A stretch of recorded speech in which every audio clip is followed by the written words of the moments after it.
अस्सलाम वालेकुम व्यूअर्स। आज की इस वीडियो में हम बात करेंगे मैथमेटिक्स की बुक 10th क्लास के लिए जो कि हमारी सिंटेक्स बुक बोर्ड ने चेंज की है।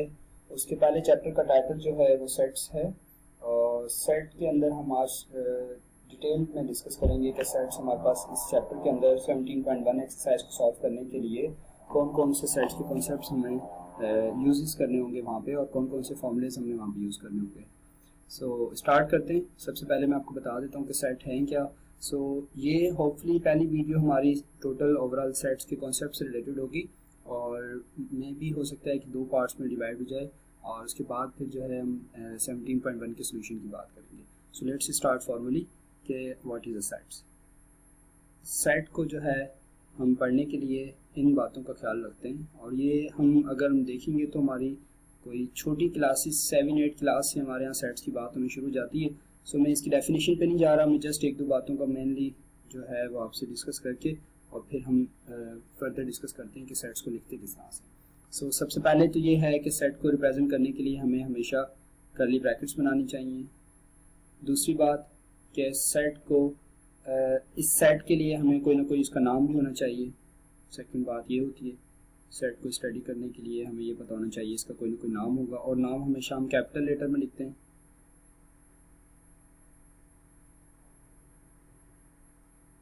ओके, सो तीसरी बात हमें ये ख्याल रखना होगा कि सेट के जो एलिमेंट्स होंगे उनको हमें सेपरेट करना होगा with the help of comma. So elements are separated by comma. Elements are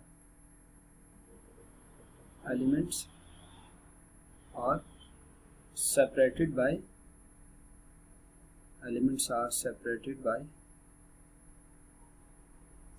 by comma और हमने कॉमा की मदद से जो है एलिमेंट्स को सेपरेट करना होगा। नंबर 4 लास्ट के सेट के जो एलिमेंट्स होंगे वो हमेशा स्मॉल लेटर में लिखे जाएंगे। एलिमेंट्स इन अ सेट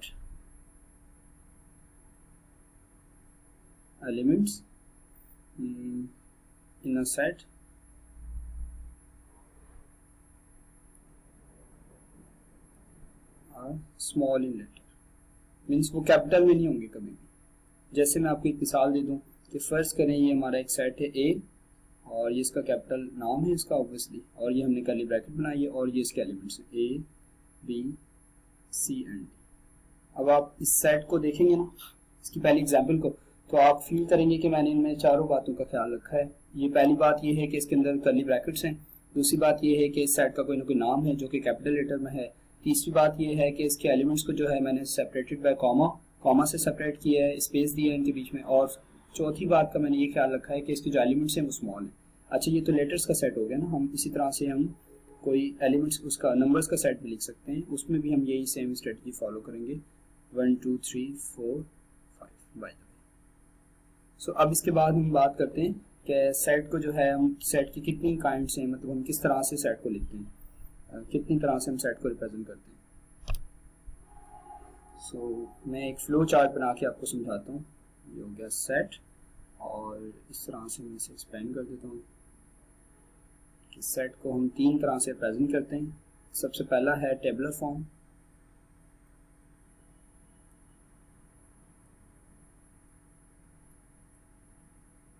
और सेकंड नंबर पे हमारे पास आता है descriptive form,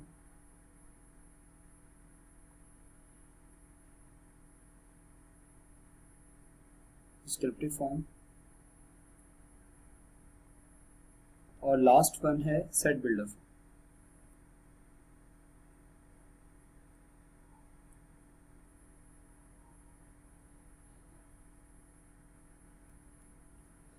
one by one हम डिस्कस करते हैं। सबसे पहला हमारा जो सेट टेबुलर फॉर्म है, मैं इसकी मिसाल दे देता हूँ कि टेबुलर फॉर्म को जो है इसे मैंने 1 कह दिया, this is the 1 and this one is the second and this one is the third. सबसे पहला हम टेबुलर फॉर्म को हम डिस्कस करते हैं। मैं जस्ट आपको मिसालों से जो है आप समझा देता हूँ कि ये है क्या।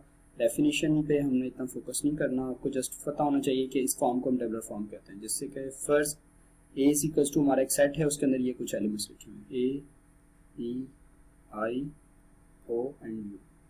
These elements represent the ये जो एलिमेंट्स इस तरह से लिखे हुए हैं और ये जो सेट लिखा हुआ है इसे हम कहते हैं set tabular form. Alright, so second जो है, जो हमारा डिस्क्रिप्टिव फॉर्म है, डिस्क्रिप्टिव फॉर्म,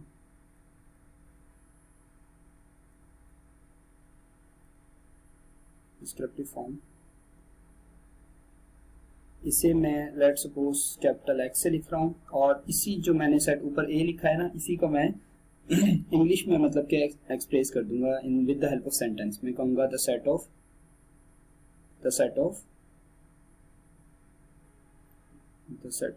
वॉवेल्स।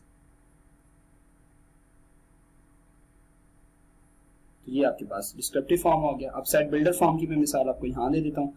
ये सेट आपको थोड़ा सा मे भी हो सकता है कि आपको डिफिकल्ट लगे, बट इट्स वेरी सिंपल। हम इस सेट को जो है मैथमेटिक्स के सिंबल्स यूज करके जो है लिखते हैं। जैसे फर्ज करें ये मेरे पास एक सेट है ए, उसमें एलिमेंट्स हैं कुछ इस तरह से 1 2 3 4 एंड 5। सो इसकी सेट बिल्डर फॉर्म क्या होगी? Set builder form,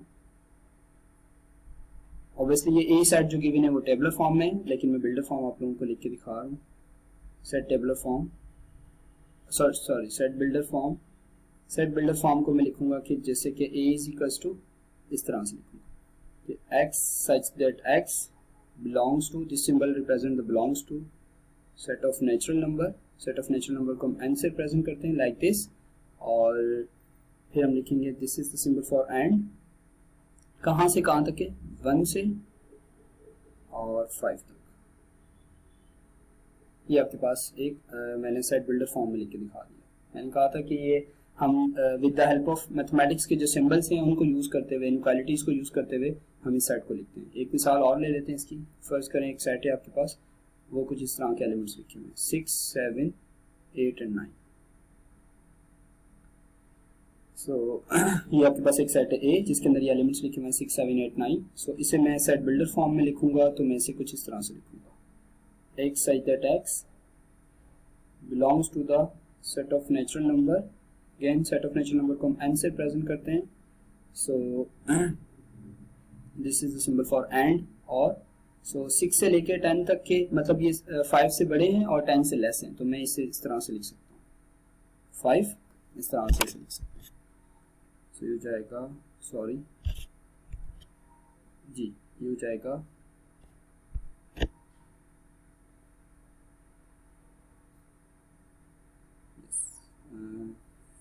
5 strictly less है x से, और ये x जो है वो स्ट्रिक्टली लेस है किससे? 10 से।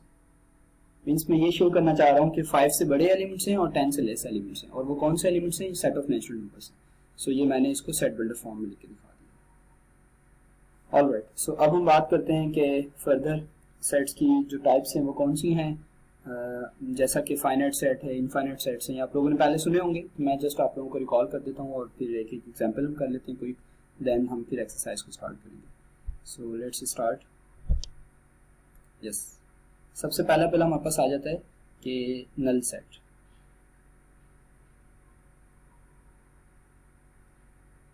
अच्छा, इसको एक और नाम भी है इसका, इसे एम्प्टी सेट भी कहते हैं। Null and empty set both are the same, इसे हम एम्प्टी सेट भी कहते हैं। सो इसका सिंबल है, इसका सिंबल क्या है नल सेट का? इसका सिंबल है या तो आप करली खाली ब्रैकेट बना दें, या फिर आप इस तरह से बना के इसके अंदर से लाइन लगा दें, और this is known as this is the Greek letter, और इसे हम पढ़ते हैं कुछ इस तरह से, फी पढ़ते हैं इसे। कुछ लोग फाई पढ़ते हैं, कुछ लोग फी पढ़ते हैं, मैं इसे नॉर्मली फी पढ़ता हूँ। सो इसकी डेफिनेशन ये है, a set which having no elements। एक ऐसा सेट जिसके अंदर कोई एलिमेंट्स ना हो, a set which having no elements।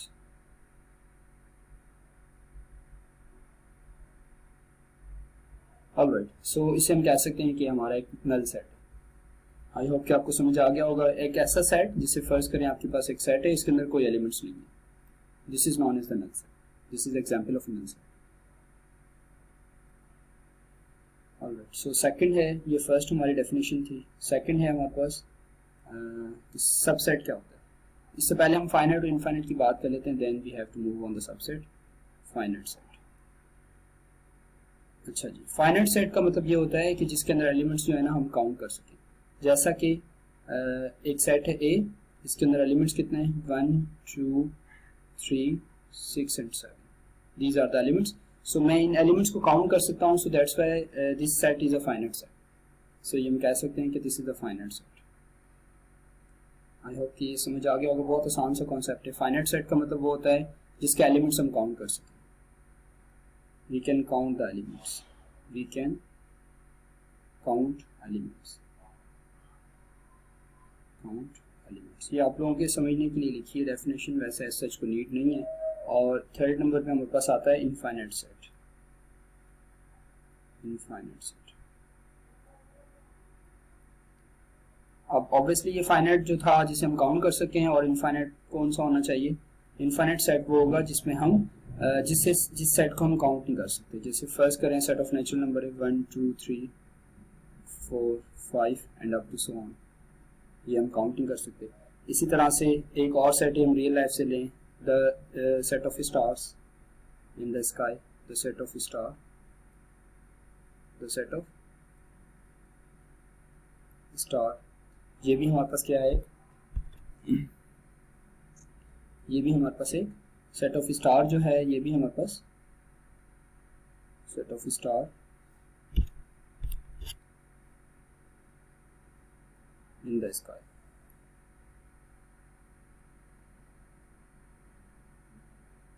ये एक आपके पास एक सेट ए है लेट्स सपोज, और ये भी एक इनफाइनाइट सेट्स, ये दोनों के दोनों आपके इनफाइनाइट सेट। तो इसके बाद हम बात करते हैं सबसेट की।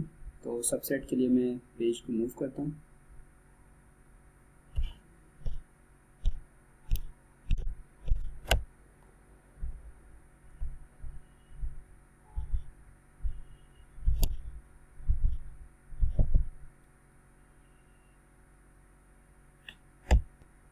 ऑलराइट, सो सबसेट में यहाँ पे हेडिंग डालता हूँ सबसेट की,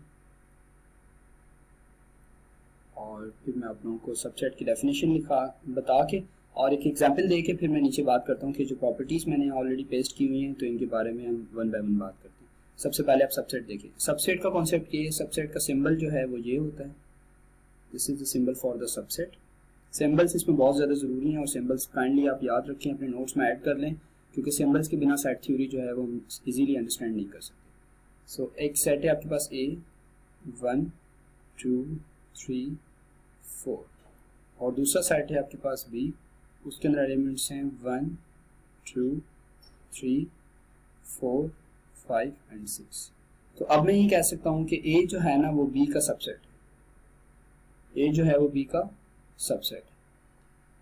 तो इसका मतलब क्या हुआ, इसका मतलब ये हुआ कि हम सबसेट के लिए ये चीज देखते हैं कि एक सेट को जब मैं दूसरे का सबसेट कहूंगा तो उस सेट के जितने भी एलिमेंट्स हैं वो सारे के सारे इसमें मौजूद होने चाहिए। तो ये आप सारे देख लें कि सब के सब इसमें एलिमेंट्स मौजूद हैं, मीन्स के ए के अंदर जो एलिमेंट्स हैं 1 2 3 4 वो बी के अंदर भी सारे के सारे एलिमेंट्स मौजूद हैं। इस तरह से मैं कह सकता हूँ कि ए जो है वो सबसेट है किसका, बी का।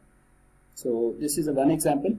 हम और भी काफ़ी सारे एग्जाम्पल मैं आपको दे सकता हूँ। जैसे फर्स्ट करें फॉर इंस्टेंस, आपके पास एक सेट है सी, उसके अंदर एलिमेंट्स लिखे हुए हैं 4 एंड 5 एंड 6। सो अब मैं ये भी कह सकता हूँ कि सी जो है वो एक सबसेट है किसका, बी का। सो सी हमारा एक सबसेट हो गया बी का, क्योंकि सी के अंदर जितने भी एलिमेंट्स हैं वो बी में मौजूद हैं। अच्छा, इसके बाद हम एक बात करते हैं कि ये सबसेट की कुछ प्रॉपर्टीज हैं जिन्हें हम यूज करते हैं हमेशा सबसेट के सवाल सॉल्व करते हुए, कि every set is a subset of itself. ये बड़ी जबरदस्त बात लिखी हुई है कि हर सेट जो है ना वो अपने आप का सबसेट होता है, पहली बात। सो ये बात पहले लिखी हुई है कि हर जो है वो सेट अपने आप का सबसेट होता है। दूसरी बात, empty set is a subset of every set. जो भी खाली सेट होता है ना वो हमेशा एक सेट का सबसेट होता है, ये दूसरी बात लिखी हुई है। तीसरी बात, जो भी हमारा एक नॉन एम्प्टी सेट होगा ना, मतलब एक ऐसा सेट हो जिसके अंदर कोई एक भी एलिमेंट होगा वो नॉन एम्प्टी होगा। एम्प्टी कहते हैं जिसमें एलिमेंट ना हो, नॉन एम्प्टी से मुराद कि उसमें कोई ना कोई एलिमेंट हो। So every non empty set has at least to subset. At least 2 subset कौन से होंगे, जो ऊपर दोनों बातें ना इन्हीं को ही वो कह रहे हैं बाय द वे, कि जाहिर है उसमें वो अपने आप का खुद सबसेट होगा और उसमें एक खाली सेट भी होगा। तो ये कह रहे हैं कि हर जो हमारा एक सेट है ना नॉन एम्प्टी सेट, उसमें कम से कम 2 सबसेट तो होंगे ही होंगे, और भी काफी सारे होंगे। और काफी सारे कितने होंगे उसके लिए उसने हमें फॉर्मूला दे दिया। ये बुक में अभी मतलब काफी जबरदस्त बातें लिखी हुई है, जो बुक हमारी रिवाइज हुई है ना। सो इन्होंने फेडरल और केपीके को फॉलो किया है, इट्स वेल एंड गुड। सो आप लोग फ़ायदा लें, इससे ज़्यादा से ज़्यादा कॉन्सेप्ट को अपने क्लियर करें। सो मैं दोबारा से बता रहा हूँ कि